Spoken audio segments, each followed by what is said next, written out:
Alors ça, c'est la BD que j'amène depuis 3 semaines et que j'ai jamais. Vous n'avez jamais le temps d'en parler, donc. Et qui est la preuve qu'on peut être une BD est aussi important que les meilleurs essais historiques du moment. Alors ça s'appelle Mort par la France, 1944, c'est aux Arènes. Alors c'est l'histoire de gens, d'Africains qui ont été faits prisonniers par les Allemands. Ils ont été parqués par ces Allemands, ils sont libérés. La France leur dit, écoutez, on va vous donner un quart de votre solde tout de suite, et quand vous serez en Afrique, on vous donnera le reste de votre Yvon en Afrique. On les met dans un endroit, on les parque aussi encore, et on leur donne pas leur argent. Donc ils commencent à se révolter, et là on tire dedans. Et ça va faire entre 35 et 200 morts. Et cette BD, c'est l'histoire d'une jeune... c'est une histoire vraie, hein. C'est l'histoire d'une jeune historienne qui a décidé de remettre ça en avant pour savoir exactement, parce qu'il y a le blackout en France depuis 1945. Il y a eu un film qui a été fait à la Biennale de Venise en 1988, ça a été diffusé dans le monde entier, sauf en France. Sauf en France. Et on n'a toujours pas de réponse sur cet événement. Et c'est une BD très très importante parce que depuis qu'elle est parue, eh ben ça commence à se libérer. Et il y a toutes des générations comme la mienne, les plus jeunes, qui n'ont jamais entendu parler de cette histoire. Allez-y, c'est en plus je sais pas, regardez. Les illustrations sont très classiques et c'est vraiment comme un essai historique. C'est vraiment absolument, c'est un livre, une des meilleures BD de l'année. Et c'est un livre très important. Oui, c'est très très important. Alors on va passer à autre chose. Oui. C'est les vacances, voilà. Ça s'appelle Florent Oiseau, ça s'appelle Je vais m'y mettre chez Pocket. Alors ça c'est drôle, c'est pas cher, vous avez une messe de morale, vous voyez, voilà,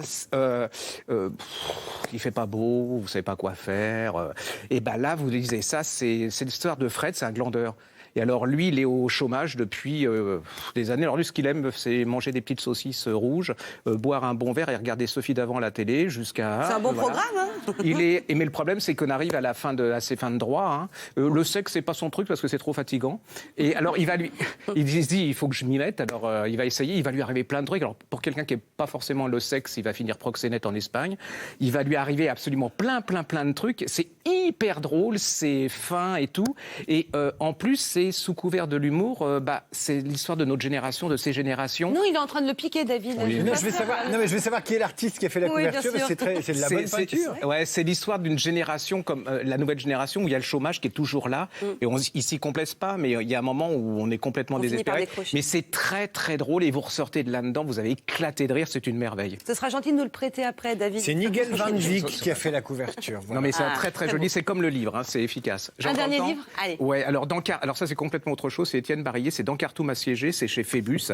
C'est une histoire vraie, hein, c'est un roman qui se passe Khartoum, on est en Égypte 1884, les Anglais possèdent l'Égypte, hein, et puis il y a des intégristes islamiques qui s'appellent les Mahadistes qui décident de virer les Anglais.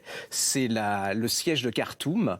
Et alors ce qui est quand même, alors c'est un livre d'aventure, c'est une histoire vraie. Hein. Il y a un général Gordon, il y a des personnages dedans dans la ville assiégée. C'est un livre d'aventure, mais et ce qui est extraordinaire, c'est que les gens qui dirigent le Soudan actuellement sont les héritiers et les descendants de ces Mahadistes qui ont attaqué les Anglais. Et il y a un parallélisme entre ce qui s'est passé en 1884 et ce qui se passe en 2017-2018. C'est un grand livre. Alors vous pouvez lire comme un livre d'aventure, comme la couverture, vous voyez, c'est comme ces films qu'on regardait en série B et tout, comme Les Plumes de l'Aigle et tout ça. Allez-y, c'est merveilleux, puis c'est en même temps une histoire et un roman historique, quoi. Merci beaucoup, Gérard.